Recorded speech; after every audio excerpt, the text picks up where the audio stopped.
Welcome to homemade recipes Tamil. இந்த வீடியோவை பார்த்து உங்களுக்கு பிடிச்சிருந்ததுன்னா மறக்காம லைக் பண்ணுங்க. நம்ம சேனலை ஃபர்ஸ்ட் டைம் பார்க்கக்கூடியவங்க கண்டிப்பா சப்ஸ்கிரைப் பண்ணுங்க. காய்ச்சின பசும்பால்ல இருந்து பாலாடை எடுத்து அந்த பாலாடையிலிருந்து எப்படி வெண்ணெய் எடுக்கிறது, வெண்ணெயை உருக்கி எப்படி நெய் எடுக்கிறது, வெண்ணெய் எடுக்காமலேயே பாலாடையிலிருந்து டைரெக்டாக எப்படி நெய் எடுக்கிறதுன்னு இதுக்கு முன்னாடி நம்ம வீடியோவில் பார்த்துருக்கோம். இன்னைக்கு அதே பாலாடை யூஸ் பண்ணி ஒரு டேஸ்டியான ஐஸ்கிரீம் எப்படி ரெடி பண்ணுறதுன்னு பார்க்க போகிறோம். ஐஸ்கிரீம் ரெடி பண்ணுறதுக்கு இந்த பாலாடை ரொம்ப நாளைக்கு நம்ம வச்சு ஸ்டோர் பண்ணிட பாலாடையாக இருக்கக்கூடாது.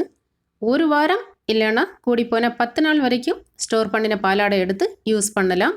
நல்ல ஃப்ரெஷ்ஷாக இருக்கக்கூடிய பாலாடை யூஸ் பண்ணி ஐஸ்கிரீம் ரெடி பண்ணினாதான் ஐஸ்கிரீம் நல்ல டேஸ்ட்டாகவும் இருக்கும், அதே சமயம் நமக்கும் நல்ல ஆரோக்கியமாக இருக்கும்.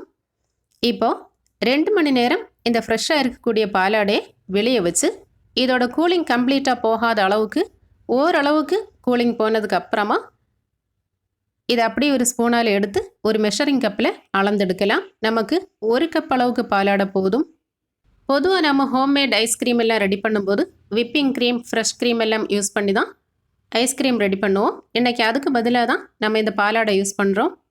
கடையிலிருந்து விப்பிங் க்ரீம் எல்லாம் வாங்குறதுக்கு பதிலாக வீட்டில் இருக்கக்கூடிய பொருளை வச்சு ரொம்ப ஈஸியாக எப்படி ஐஸ்கிரீம் ரெடி பண்ணுறதுன்னு தான் இந்த வீடியோவில் நம்ம பார்க்க போகிறோம். இப்போது இந்த பாலாடையை நம்ம ஒரு மெஷரிங் கப்பில் அளந்தெடுத்தாச்சு. கரெக்டாக 1 கப் அளவுக்கு எடுத்திருக்கேன்.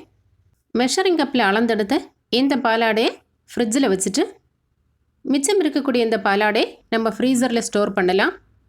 இந்த பாலாடையை நம்ம கடைசியாக தான் யூஸ் பண்ண போகிறோம். அது வரைக்கும் இது ஃப்ரிட்ஜில் இருக்கட்டும்.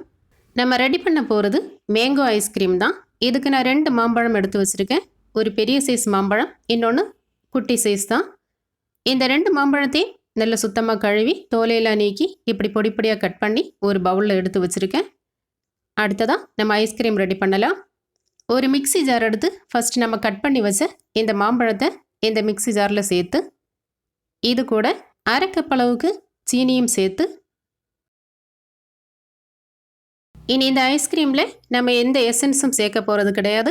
எசன்ஸுக்கு பதிலாக ஒரு 1/4 டீஸ்பூன் போல் ஏலக்காய் தூள் சேர்க்க போகிறோம். இந்த ஏலக்காய் தூள் சேர்க்கும்போது நல்ல ஃப்ளேவர் கிடைக்கும். இனி இது எல்லாத்தையும் நல்லா அரைச்செடுக்கலாம். தண்ணி எதுவும் சேர்க்காம இந்த மாதிரி நல்ல ஒரு பேஸ்ட் பதத்துக்கு அரைச்செடுக்கணும். இனி நம்ம எடுத்து வச்சுருந்த இந்த பாலாடையை ஃப்ரிட்ஜில் இருந்து எடுத்து கடைசியாக தான் இது கூட சேர்க்க போகிறோம். இந்த 1 கப் பாலாடையை கடைசி அந்த மிக்சியில் சேர்த்து இது கூட தண்ணியோ பாலோ எதுவுமே சேர்க்க தேவையில்லை, இப்படியே அரைச்செடுக்கலாம். ஒரே அடியாக மிக்சியை ஓட விடாமல் விட்டு விட்டு 2-3 தடவை நல்ல ஸ்மூத்தாக அரைச்செடுத்தா போதும்.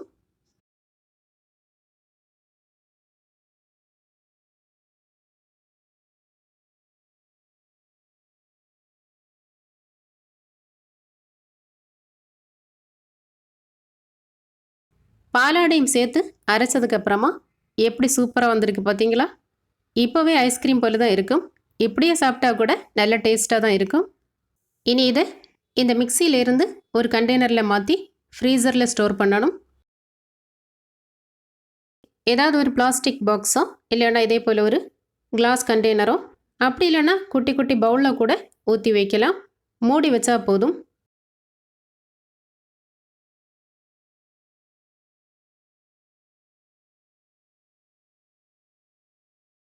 இப்படி ஐஸ்கிரீமை ஃபுல்லாக ஒரு பாக்ஸில் வச்சு மூடி போட்டு ஃப்ரீசரில் ஒரு 8 மணி நேரத்துக்கு அப்படியே வைக்கலாம். இப்போது 2 கண்டெய்னர்லையா இந்த எல்லா ஐஸ்கிரீமையும் மாற்றி வச்சாச்சு. இனி இதை ஃப்ரீசரில் வச்சுட்டு 8 மணி நேரம் கழித்து எடுத்து பார்க்கலாம்.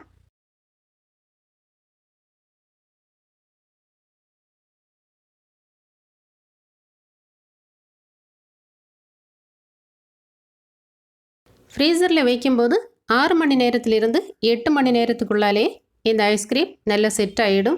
நல்ல ஃப்ரீஸ் ஆகாமல் ஓரளவுக்கு செட் ஆனதும் எடுத்துட வேண்டியது தான். இப்போது ஒரு ஸ்பூனால் எடுத்து பார்க்கலாம்.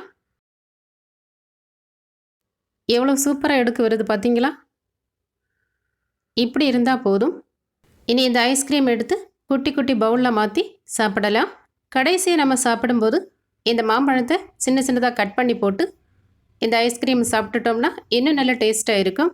இனி பாலில் இருந்து எடுக்கக்கூடிய பாலாடையை வச்சு நெய், வெண்ணெய் மட்டும் எடுக்காமல் ஐஸ்கிரீம் கூட நம்மளால ரெடி பண்ண முடியும். இந்த டேஸ்டியான ஐஸ்கிரீம் ரெசிபி உங்களுக்கு பிடிச்சிருக்கா? பிடிச்சிருந்தா வீடியோவுக்கு மறக்காம ஒரு லைக் பண்ணுங்க. மீண்டும் அடுத்த ரெசிபியில சந்திக்கலாம். தேங்க்யூ.